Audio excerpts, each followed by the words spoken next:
Hey, good morning. I'm Vic Senese. Don't forget to like and subscribe.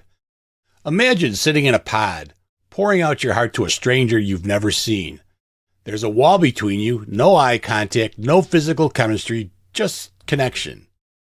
6 years ago, they called it a social experiment. Today, in 2026, as Love is Blind kicks off its massive 10th season, it's officially Netflix's biggest hit ever. I'm guilty of watching it. But while we're all obsessed with the I do's and the I don'ts, a deeper question is lurking in the background. Is taking faces out of the equation actually smart? Especially for women, there's been this long-standing theory in evolutionary psychology. You probably heard it. The idea that a woman's type shifts like the tides depending on her menstrual cycle. The theory says when fertility peaks, women crave the alpha, heavy brows, rugged jaw, classic Jason Momoa energy. But other phases, they supposedly pivot towards the softer, feminine features, the reliable long-term partner types. Evolutionary psych calls it survival strategy. I call it a very heteronormative headache. But does this data actually back up the drama, or are we just blaming hormones for our own messy dating lives? I went digging into this research, and it turns out the Pod Squad might be onto something. Back in 2018, researchers in Scotland decided to put this cycle theory to the ultimate test. This wasn't just a survey. They recruited nearly 600 women. They didn't just ask, hey, when was your last period? Because, let's be real, who actually remembered? Instead, they used direct saliva samples to measure hormone levels with total precision. They tracked women on the pill, women off the pill, and women who switched mid-study.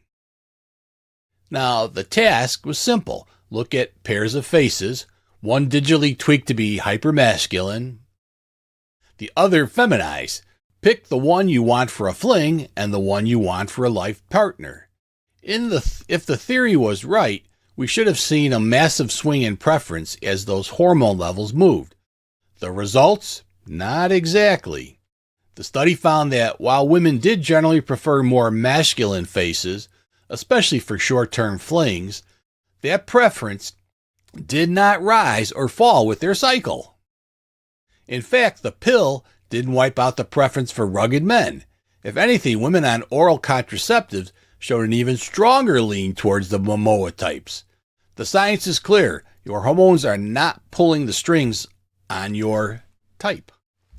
So, when we see the Love is Blind contestant lose their minds once they leave the pods and see their partner for the first time, we can't blame the biology of the month. Attraction isn't a chemical tide we're helplessly against. It's a mix of culture, personality, personal history, and, yes, individual quirks. The takeaway? You aren't at the mercy of your hormones when picking a partner. Love is just messy. It's human, and apparently it's still a little bit blind. I'm Vic Senese, and that's the science of this situation. Hey, tomorrow on UroNurse News, I break down new research showing that low baseline PSA in midlife may be a strongly linked to a lower long-term risk of aggressive prostate cancer. So what does low PSA really mean? Does it change how often you should be screened? Could smarter screening reduce unnecessary biopsies and anxiety? I'll cut through the confusion and explain what this means for patients, nurses, and providers in clear, practical terms you can use right away.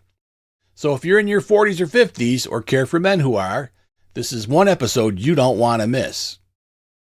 UroNurse News, every Monday through Friday at 9 a.m.